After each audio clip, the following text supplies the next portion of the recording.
অভিষেক election commission থাকতে একতরফা vote চুরি করলো, লুট করলো ডায়মন্ড হারবারে। তো বিজেপি প্রার্থী দেওয়ার থেকে শুরু করে কোনো বিজেপি কোনো নেতা গেলেন না ওখানে।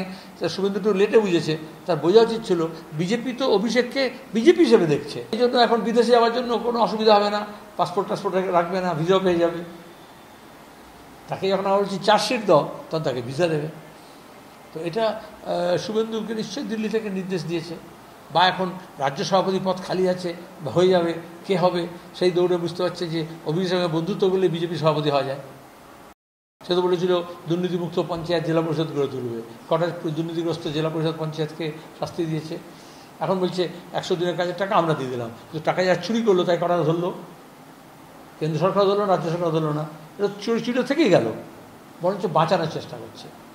কারোর গলার স্বর থেকে, কারোর হাতের লেখা থেকে যাতে মিলে না যায় তার জন্য সব ঘিরে দেওয়ার চেষ্টা করছে।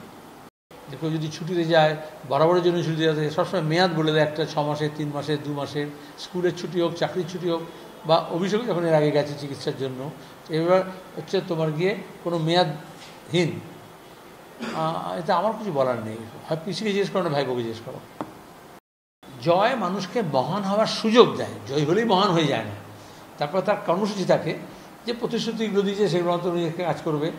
আজ সে গুন্ডামি মস্তানি হুমকি হামকা করে, জমি দখল করার চেষ্টা করে, ঘর টালি ভাঙার চেষ্টা করে, হাত পা ভাঙার চেষ্টা করে, তাহলে তো বোঝা যাবে যে মানুষ তাহলে ঠিকমতো রায় দেননি। চাকরির পরীক্ষা হোক, আর ভর্তি পরীক্ষা হোক, পেশাভিত্তিক পরীক্ষা হোক বা সাধারণ পরীক্ষা হোক, আজকে দুর্নীতি এমন জায়গায় বাসা বেঁধেছে, এই পরীক্ষাগুলোর উপর থেকে মানুষের ভরসা উঠে যাচ্ছে।